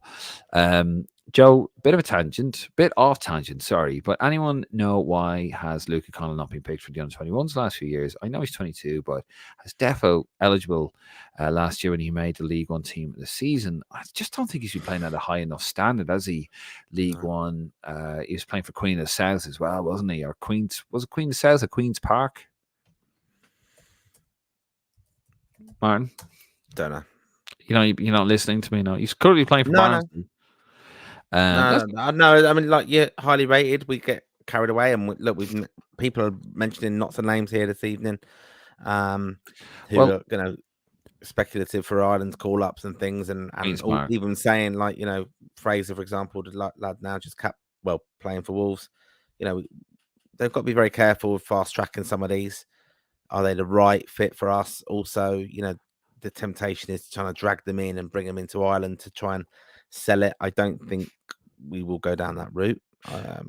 So I think we've just got to be a bit patient. Well, I'm just gonna actually shed a bit of light here. I'm on transfermarket.co.uk, and it goes up to his last game. He's playing for Barnsley in League One. No goals, no assists so far this season at all. He's played 17 times. Doesn't really play 90 minutes. Bit of a mixed bag. It's kind of sad, but I think he's going to be one of those. I hope I'm wrong. That's just going to kind of fall to the wayside. I remember. I can't wait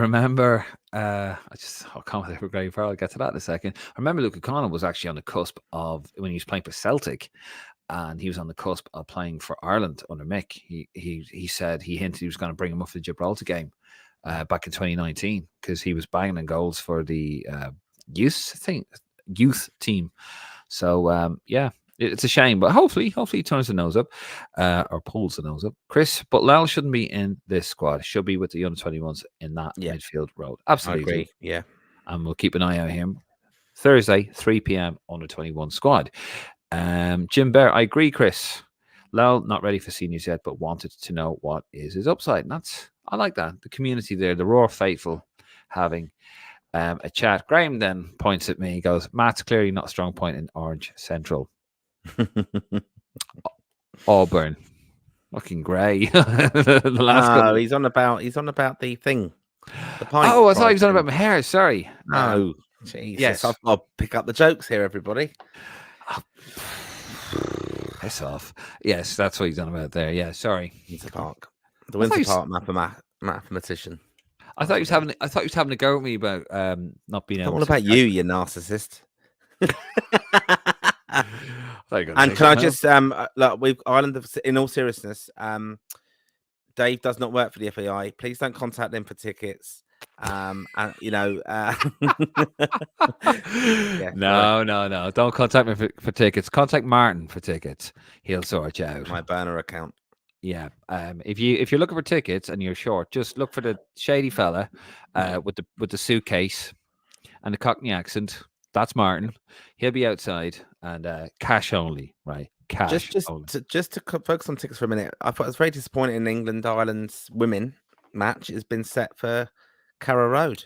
I saw, yeah. Very But the home, disappointing because yeah, there's no way. Like, I mean, there's Irish everywhere, but how the like? I and mean, it's awkward to get to is everything like to Norwich. yeah. Partridge Central. Now Yeah, the game at home is in Aviva, which is the right call to make. But why when you put that in Birmingham, put it in St Andrews or put it in or Villa Park or somewhere like that, or London, like put it in you could there's have like just done it. Yeah. put it in London. Brentford Stadium. Brentford could have hosted it. That kind of thing. 40,000 easily. Yeah, like it's just mad to do that. And they're household names. A lot of the obviously the English girls Yeah. are, but the Irish girls are playing in the women's league Stupid. in I would England. have gone So to that. it's ridiculous. To It's a shame now. to get to Norwich from London is awkward. You got to drive to it. Like, I mean, the trains, God knows what'll happen there. But yeah, really poor by the FA. Anyway, we're gonna crack on with these last few comments here. Keanu 720, aren't Fleetwood about to be relegated, so his chances will be worse unless he moves. Then, Well, it's not a permanent move though, is it? That's the thing. Like no, he's learning his craft there, and that if you're struggling and if you're playing well in a relegation threatened team, you're playing with players who are fighting for their mortgages and stuff. You're seeing real sounds very cliche, but it's a fact. And he can then go back, but he'll see what it means. I remember David Beckham when he was at Preston, yeah, saying with Moyes and Kilban, I think might have been there at the same time. I'm not sure. and But it's just Scholes that and Oldham. just that they were coming through, and they were when you join that dressing room where you're playing with lads who are fighting for their mortgages and bonuses and stuff to have the lifestyle they want. It's a totally different game of football. So you're in 100%. No, absolutely. Bill's character. Grid 1, Sam Curtis, formerly of Pats, now at Sheffield United, could be a good choice too. Heard a lot of good stuff about Sam Curtis. I haven't seen enough of him, only so many hours in a day, but I've heard that he is going to be a star. So another one's probably too soon for him, but Sam Curtis at Sheffield United, although they'll be in the championship next season because they are rubbish. Declan Finnegan, Cheltenham keeping the Guinness at $7.50 a pint this year. Yeah, just can we put a link up maybe, Dave, on one of our socials so like how you can Revolut. Can money be revoluted to me to fund my a Just Giving page is what I'm hinting at. $7.50 plastic cup. That's not too bad. If you see Martin yet again, throw him a pint, and don't throw it at me. But no, don't throw it at him. They'll probably do that to me. Callum O'Dowd probably will, and make sure to put him on his stomach when you see him. Yeah. New York, did I hear correctly that as well as the squad announcement, there will be a new Castori kit launched too for Ireland? I haven't, but that would make perfect sense. I have not heard that, and I don't think it would make perfect sense. I think they should wait for the new manager, which is only a month away, and then wait. He is a new manager. Actually, I'm going to retract what I said. It makes absolute perfect sense to do it now. Do you know why they should do it now? Why? Bring out kits in Ireland and everyone be positive, because otherwise they will be waiting for June, which will be in line with the Euros when kids are going to start buying Germany and other countries' England. shirts. So get our ones out now. I've always said that the launch should be around this time of year, especially when you're going into a new season tournament year, and have Irish kids getting those shirts rather than wearing Mbappe and players like that. There you go. Graham Farrell, Conor Masterson, sorry, it was another one. People thought he was the next big thing with the under-21s, and then he's down in League Two now, isn't he? Yeah, thereabouts. Ray McNamara, Dennis Kirk's parents are Latvian. That's the one. Sorry, I was thinking Albanian for whatever reason. Sorry, I was just been a bit lazy. Could have gone on Google. But you see, that's the raw faithful out there. They do the work for us. You normally do know your Eastern Europeans as well, Dave. I do. I am, I'm quite a lover Knowledge. of the knowledge of the European, the lowlands and all those places. I haven't been to the lowlands. Not with that. Well, I have been to lowland anyway. That's a whole different podcast. Yeah, and a few more comments coming in there that Kirkwood's parents are from Latvia. Chris, if you're going to argue that Keller has a better defense in front of him, he's also facing a much higher caliber of strikers than Bazunu is. Chris, Yeah, hang on now. Hang on. Sammy Schmodix is in the championship, isn't he? Yeah.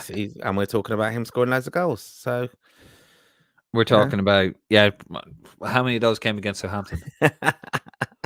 I'm jesting, of course. Yes, Graham Farrell, whatever cup you've won, the same one you've won last year, salty or what? I'm so glad you noticed that. I was actually going to say, Graham, I was going to go, what was it, Mickey Mouse thing or whatever, and then I was going to go, I know Man United won it last year, but well spotted, Graham. I like that. Graham's on the ball. So good to have you back. Us so well. You know us so well. He does. Good to have him back. Can't even get that past anyone. I did delay that deliberately. So I'm glad that was sure spotted. you did. Yeah, sure you did. Beep, beep, beep. Stephen Ring, as a United fan, when Bazunu was still on the contract at Man City at Portsmouth, he was still my choice as Ireland number one. Yeah. Yeah, but, it's Liverpool, isn't it? It's a bit different. Till Coman, would it be in Keller's best interest to leave in the summer? If so, who would sign him? Yes, it would. Absolutely. Look at that. Liverpool aren't going to keep him. He's too good for the bench. Celtic, he's been rumoured with... linked with Celtic and Nottingham Forest if Forest stay up. Graham Farrell asks, which Andy Coram did they sign? Man United. Not the very good one. Bless him. Joe again, who of a current conveyor belt of centre-backs do you think is best suited to adopt a playing central midfield a la Paul McGrath when our defence was overflowing with Moran, McCarthy, O'Leary, etc.? I think it's Collins, isn't it? Collins, yeah. Mazzelli, maybe. Yeah. Yeah, I like that stepping out though. I mean, Kenny made a big thing of that, didn't he? Our centre back steps into midfield. Yeah, I don't know. I don't know. Is that going to still be the idea? You like to play that, trying to play that expansive football. You can do it against we believe you can do it against the poorer nations, but there's not many poorer nations now. They're stopping you. They have a plan to stop you doing that. So, yeah. That was really where Kenny fell down, wasn't it? Where he looked like he turned a corner. Anthony Barry, brilliant. Got found out. Couldn't adapt. He was just trying to put square pegs in round holes just to fit into a system instead of adapting. And that's the problem. You hope now John O'Shea or somebody, whoever's with him, Glenn Whelan and all that, will be a bit more switched on to actually adapt. I hope these games go well. Obviously, we're excited and when we go to the both matches and things, but I hope that at the end of these games, we're not hoping that we had John O'Shea in centre defence and Glenn Whelan actually in front of him. Well, we'll see what happens there. Stephen Ring, the two wing backs in the back five would be Manning and Festi. Ideally, that was the question I asked of Stephen in his team. Graham Farrell, he's not even an out centre forward. Smodix, he's a class act. McNamara is a good player too. One if Sinclair Armstrong would be called up. He's in decent form too. He's bagging him in. Probably the 21 still, is he? He will be in the under 21s, yeah, still. But now it's an opportunity for him. He's done well with QPR and he scored a great goal off the bench the other day. He might be on the standby list, actually. Yeah, a bit of bias, obviously, QPR, the Irish R's and Declan and stuff. So we get a good kind of feedback off Declan about how he's getting on, which is good. And obviously watching other Irish players playing against QPR. Stephen Ring, thoughts on Tyler Goodrum being called up, or will he leave him at the under 21s? I reckon he'll go to the under 21s. Yeah, lovely player though, Goodrum. He's League One, is he? Tyler Goodrum. He looks like a super. Yet again, one of those. If he can bring that level up through the leagues, he's also somebody who can just absolute magic. Graham Farrell, I think if he does go, which I hope not, Kelleher, maybe Chelsea as Sanchez is awful. Won't sell him to Chelsea. Although actually, you say that you say that now, but clubs will have to deal with other clubs because of the financial fair play implications. Look at Newcastle. Like, they're going to be selling players and they have to move players on because of FFP. Graham Farrell, no, David, it was about Smodix. There you go, Martin. It wasn't about Yeah, but the maths thing, Orange Central. Oh, it was Batchmonics, was it? Yeah, there you go. Good Okay. lad. Graham Farrell, and yes, lads, I'm fine. Haven't heard yous. Have been on. Haven't heard when you've been on. I missed so many pods. Well, Graham, we are on most Sundays at 9:30 live. We do just go on the YouTube channel. Hit subscribe on the YouTube channel. Lansdowne Road, just pop it in there, and we do state of plays. Normally Tuesdays and Thursdays. We're going to do a live one this Thursday, 10:30 ish, as a reaction to the squad being announced. But most Sundays 9:30. We would have been 9:30 this week. I just wasn't very well. I was a bit touch of flu. So yeah, there you go. But great to have you back on, Gray. Most Sundays 9:30. Should I cry? Andrew Moran for midfield. Andy Moran. He'd be in the under 21s, won't he? I would have thought so, yeah. Joe, feels a long time ago now with his lack of games this season, but I thought Bombadilli looked impressive pushing forward when we played well against Portugal way back. Very long time ago that. He is a fabulous player, needs a run of games, just needs a run of games, stay away from injury, but he's a fantastic ball playing centre back. Tim Callan, I have a feeling Notts Forest. That's about Gallagher. Don't call him Notts, Tim. Jesus. I did that before. Graham Farrell. Coleman will be in it, but unfortunately so will Doherty. I have a feeling too. Stephen Ring. Shouldn't a new Arnaud be released in this window? This window last year was when the Gastori one debuted. Maybe there's trouble in paradise and we have to sack them off. If only, Stephen. But yeah, I reckon it would make sense too. Shane Brown, will Kerr have any saying over team matters, squad selection, etc.? Be interesting seeing how anti-Kenny he was. Interesting point there. But I don't think he will he have much to say. I think do you know what? If I'm being honest with you, I think he's a token gesture. I'm not having a go with Brian Kerr.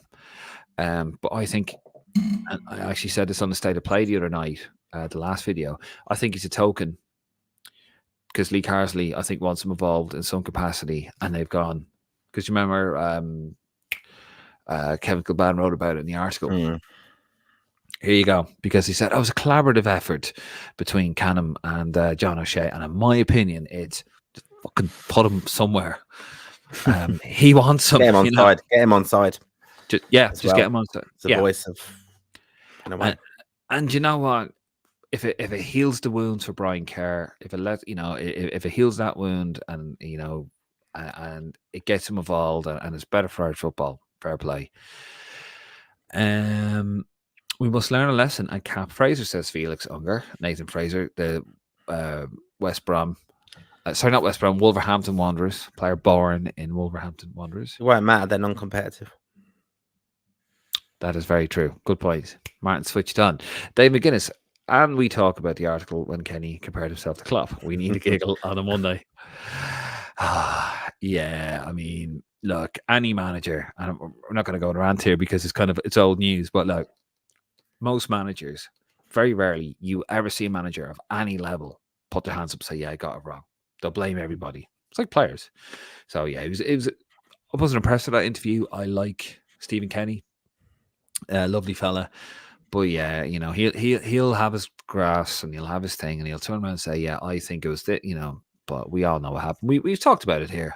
The poor selections, being found out, not being able to adapt, not expanding a squad in November 2022. That, for me, killed it. But yeah.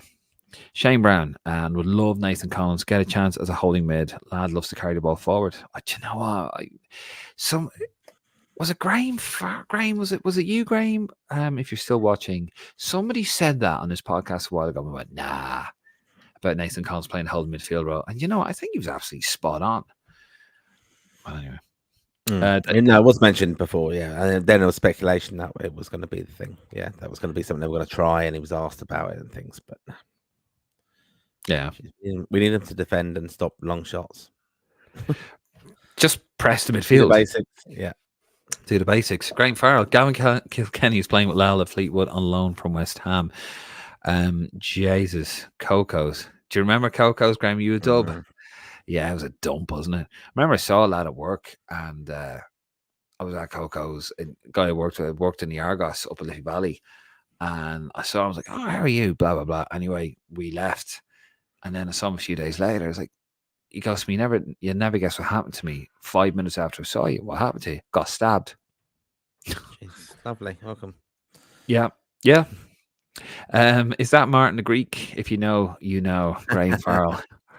Yeah. With the old tickets out there. And to about Sam Curtis. He is a Saint. Graham Farrell says, I'm a Saints fan. He is class. Sam Curtis, defo, one for the future. Currently at Sheffield United. Will be playing in the Championship. Definitely one to look out for. Dave McGuinness, I think he's injured at the moment, but Mark McGuinness should be looked at when fit. Cardiff, isn't he? Yeah, I like him. Yeah, very good. Really loud he was. Him and Omar Bamadeli. I saw him in Wales on the under-21s many years ago now. Lockdown, I think it kind of was. Or coming out of lockdown. But yeah, both were really good and they've kicked on. Afalabi, I think, played that day as well. And Connor Noss was in midfield. Connor Coventry maybe played. It's a good little team. Looking back at it, Leo Connor was captain. I remember that. It was during lockdown, wasn't it? Yeah. Well, But they were both centre backs, but they were really loud and you know, well, there was no one at it, but you know, I like seeing the communication from centre backs. I like the ones that boss it. Yeah. Oh, sorry. Sorry, just see. We'll get to it in a second. Stephen Ray, I think Amabamideli could slot into midfield. He's quick and can pass the ball as good as anyone in the Ireland squad. Oh, True. We're all you're ignoring Cyrus Christie. He's still playing, isn't he? We're all struggling for a midfielder. Jesus Christ. It's good enough for Martin O'Neill, eh? Cyrus, Yeah. when was the last time you played? You played midfield, right? Yeah, when it was 5. In you go, son. Nuri Nurik, it's midnight. Wrap it up, lads. We have jobs in the morning. And then Chris responds, not many in Nuri getting up for jobs in the morning. I love it. We are going to wrap this up. A last couple. Aaron Cashin might be due a call up too, says Stephen Ring. And Graham Farrell says, that's grand, Dave. We'll do that regularly and tune in. That is 9:30 most Sundays. At 9:30 we are live. If not, we try to do a cheeky one on a Monday. Tuesdays, Thursdays, we tend to do state of play. But go on the YouTube channel. Subscribe. Yep. They're all there. Subscribe. Do what Dave says. Subscribe and tell 10 people that you follow the podcast and get them to subscribe as well. We are. We. It's crack. It's great crack. You can have your opinion, and we can have a proper, honest, grown-up conversation, and sometimes about Irish football as well. Stephen Ring, what do you make of Neil Lennon saying at the weekend the FAI told him they were looking for a manager with club and international experience? Does that point to Poyet with his club experience over Carsley? I didn't read too much into it. I didn't listen too much to Neil Lennon. Oh, Jesus. No, I still, to me, for what it's worth, Stephen, I still think it's going to be Lee Carsley. I'm just looking at all the tokens, all the, all the carrots, caveats, whatever you want to call them, being handed over to, Brian Kerr and, softening the stance. You can have who you want. You can play whatever style you want from. Has to be 4-3-3. You have to have FAI coaching staff. Now it's, you don't have to. You can pick whoever you want. You can play whatever style you want. But, it would be nice if you had some of these FAI lads here as well. Just saying.